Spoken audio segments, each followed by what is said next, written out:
Oh, ça me brise, ça me saoule, mais faut le faire.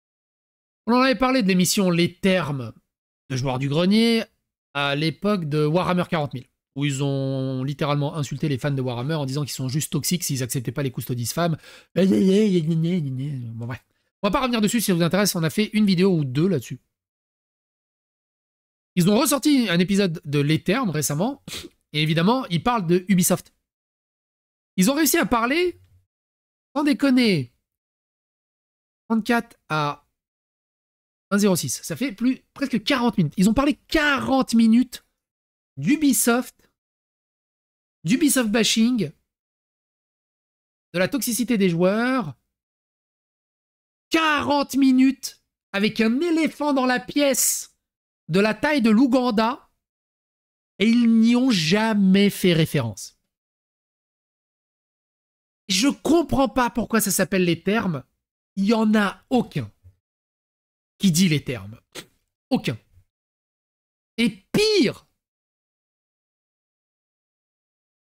vous savez dans Doom là, quand The Rock il dit « Il est atteint de décès », eh ben moi j'ai envie de dire « Il est atteint de wokisme ».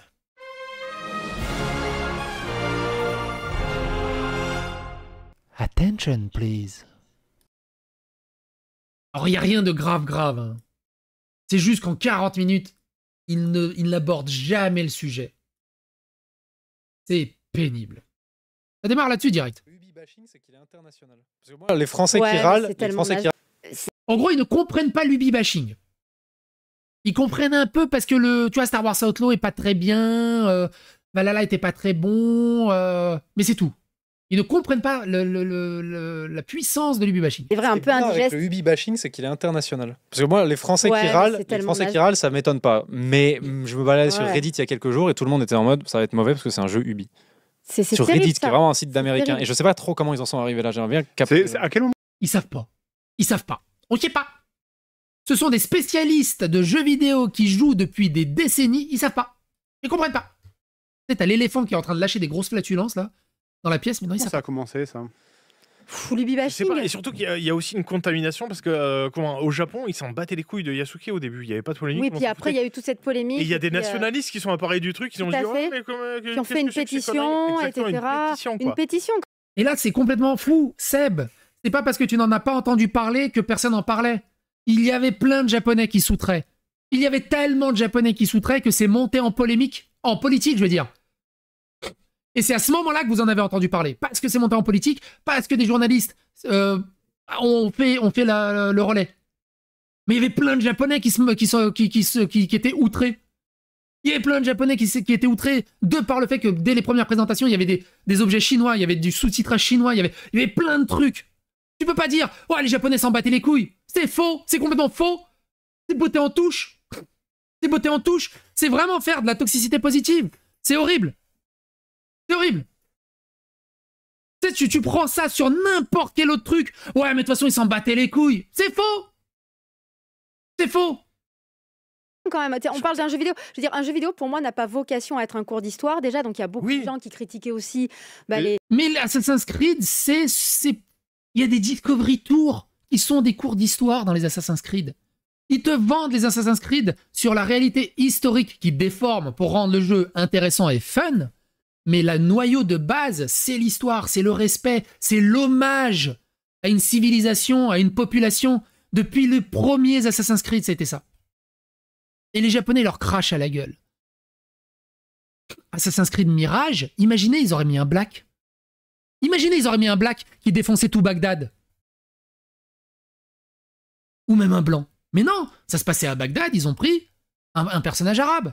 Ça se passait en Italie, ils ont pris un personnage italien. Ça se passait en Égypte, en origine, ils ont pris un Égyptien.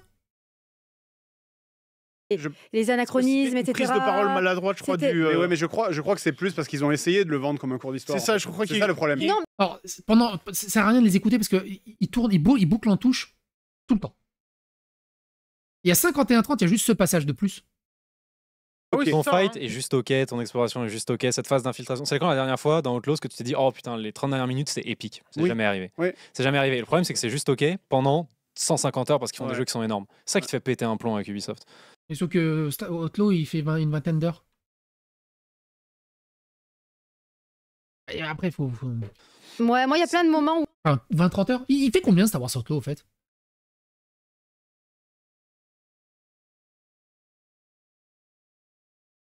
« 18 heures. Et 50 heures si tu veux le faire à 100%. C'est un petit jeu. Quand je me suis retrouvée sur Tatooine, un peu comme... Et au bout de 18 heures, tu te fais chier, il y a un problème. Hein. Un peu comme toi, moi je me suis retrouvée à des moments où je me disais wow, en mode contemplation, avec la musique, avec le soleil au fond, avec les soleils, les planètes, les machins. Enfin, il y a plein de moments, moi, où j'ai trouvé ça vraiment très très cool. Après, oui, c'est pas des jeux qui vont révolutionner, c'est pas des jeux où il y aura grand public, un avant, un après. Voilà, ça arrondit les angles. C'est une proposition grand public, c'est d'autres trucs, c'est ça l'émission Les Termes. Il est où le Jean-Pierre Coff? C'est de la merde. J'ai les termes, c'est de la merde. Vous voulez un truc de fou? Ils nous ont livré ça? Et Joueur du Grenier qui dit qu'il s'est amusé sur Avatar, qu'il a trouvé plutôt bien. Tout le monde. Mais je trouve que quand on tape sur Ubi, au global, je trouve que c'est assez injuste. Parce que voilà, t'as l'impression qu'ils font de la merde, quoi. Qu'ils font que de la merde. Il y a tapé sur Ubi gratuitement et il y a aussi. Après, il y a des avis qui sont. Il y a aussi donné des arguments. Tout à fait recevables. Faut pas juste dire. Là, moi, pareil, je suis en train de te dire ce qui me gêne, par exemple, au niveau de l'IA. J'ai pas envie qu'on m'accuse d'Ubi bashing parce que j'ai pas envie de bâcher Ubi. Moi, j'aime bien Ubi. Tout à fait, mais je sais. Et t'as des arguments qui sont recevables et entendables. Je souffre de la comparaison avec eux-mêmes il y a quelques années parce qu'à un moment, Ubi, ils étaient vraiment chauds. Assassin's Creed, c'est apparu, ça a bluffé tout le monde quand ils ont. Et là, il a raison, Great Review. Ubi. Ils étaient au top du firmament. Ils étaient sur le mont Everest. Chaque jeu qui sortait, c'était une bifle technique qui t'arrachait des molaires. C'est pour ça qu'on est autant déçus et autant... On réinventé la formule Far Cry avec Far Cry 3, c'était un classique. Ah non, mais le 3, il est incroyable, Far Cry. Il y a un moment où Ubi, ils étaient chauds. Hein. Quand ils ont voulu faire un slow FPS stratégique au lieu de pomper Counter-Strike, ils ont fait Rainbow Six et c'était super unique. For Honor, des gens continuent à jouer à For Honor parce que Ubi sont allés dans cette espèce de micro-niche du combat médiéval et ils l'ont fait mieux que tout le monde. Et ça sert pas à grand-chose d'aller chercher Ubi. C'est un gros carton, c'est dommage, mais le jeu... For Honor, ça n'a pas été... Mais les fans de For Honor, je sais que je suis encore abonné au subreddit For Honor. Et ils sont encore des nouveaux personnages aujourd'hui et les gens ne lâchent pas For Honor. Ubi, à un moment, c'était vraiment un studio, quand ils sortaient un jeu, t'étais excité de malade. Donc maintenant, en fait, ils souffrent de la comparaison avec eux-mêmes. Genre, mais c'est dommage parce que... Puis même leur branche de petits jeux aussi, les Soldats Inconnus, on mentionne pas, mais il y a le 2 qui est sorti un peu en Soldats Inconnus, c'était trop bien, Soldats Inconnus. Et Mario les Lapins Crétins, c'est beau aussi, Child of Light. La soundtrack de Child of Light. C'est magnifique. Mais même Mario les Lapins Crétins, si t'aimes bien ce type de jeu, moi qui n'était pas du tout jeu tactique, c'était vraiment bien, tu vois. Et le 2 même encore mieux. Il est figurant. Alors non, le 2 était pire que le 1. Et d'ailleurs, le 2 a bidé. Le 1, la provision était cool. Le 2, ils n'ont pas compris ce qui était bien dans le 1. Rayman 4. Ça me casse les... Pardon. Mais bon, ça se voit que c'est pas des gamers.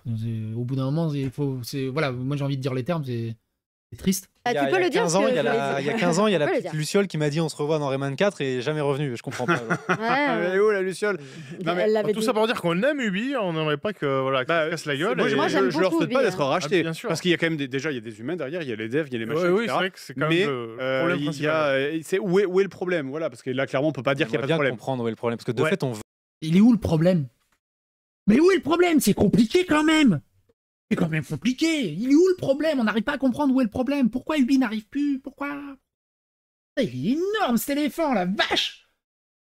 Ouh! Bon, on est quand même dans une émission qui s'appelle Les Termes. Hein. Il est où le problème? C'est pénible. Je vous avouerai, c'est très pénible. J'ai discuté avec une personne hier. Il m'expliquait que ouais, tel ou tel influenceur, ça me fait chier parce que je le trouve ramolli. Avant, il disait les termes. Alors, je parle pas de Joueur du Grenier, hein, ni tout ça. Mais maintenant, il dit moins les termes. Et en fait, je peux comprendre aussi. Je peux comprendre. Hein. Joueur du Grenier, Great Review, Carole Quinten et tous les autres, ils ont des business, ils ont des entreprises, ils ont des salariés. Dire trop les termes, les vrais termes qui fâchent. Là, s'il commence à dire, c'est le wokisme. Il y a un problème avec le DEI, le score USG, BlackRock qui presse. Ils ont surfé sur Black Lives Matter pour forcer Yasuke qui n'a aucun intérêt là-dedans. À un moment aussi, Joueur du Grenier, j'ai pas timecodé, mais à un moment, Joueur du Grenier dit c'est quoi le problème de Yasuke? Au bout d'un moment, il n'y a pas de problème avec Yasuke. Pourquoi ça gueule autant? Alors je sais pas si c'est Joueur du Grenier ou Seb du Grenier qui dit ça, j'avouerai. Je me rappelle plus. Comment tu oses dire ça alors que tu te cassais les... T'as cassé les couilles à tout Internet parce que t'avais un Hobbit noir, il y a pas longtemps, là, dans Les Seigneurs des Anneaux de Pouvoir. Et là, Yasuke, d'un coup, il n'y a plus de problème. Les Japonais, on s'en fout. De toute façon...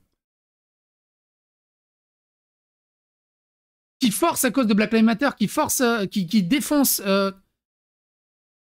Et tu me parles de cohérence d'univers et tout ça, c'est pas possible. Et donc tout ça pour dire, s'ils rentraient directement dans les termes, ils vont se faire blacklister par tous les studios.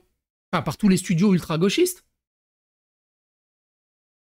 Qui ont justement ces problèmes de SG, de DEI, de wokisme au sein de leur staff.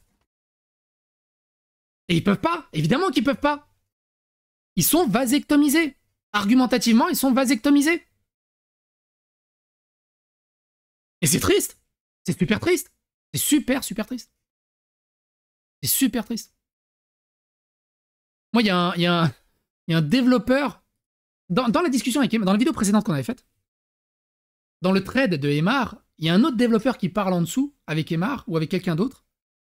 Et c'est un développeur d'Eidos, Montréal. Et il dit, ouais, les gens toxiques comme fachodéliques.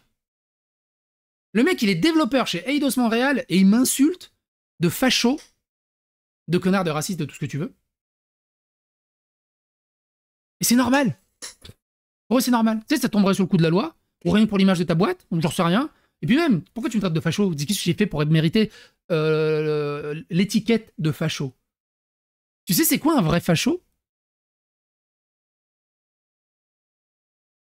Et moi, j'en ai marre. Je suis saoulé. Je peux plus regarder des émissions comme Les Termes et tout ça, parce qu'ils sont tellement lisses, ils sont tellement insipides, chiants. On dirait un jeu Ubisoft.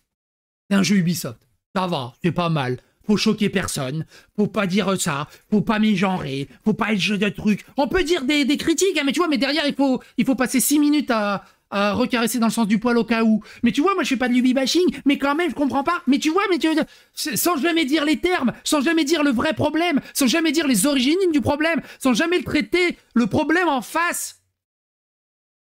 C'est honteux de la part de gamers qui disent gamers, qui aiment le jeu vidéo, c'est honteux. C'est putain de honteux.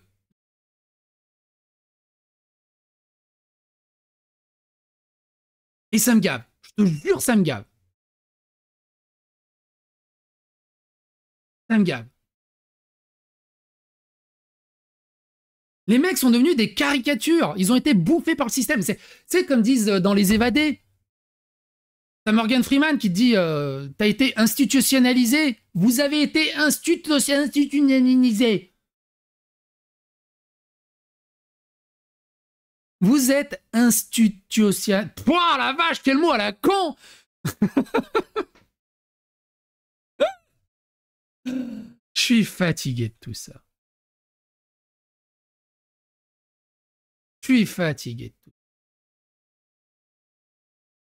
Non, c'est pas il est mort, il est atteint. Vous connaissez celle-là? Ce dont Carmack est atteint est irréversible.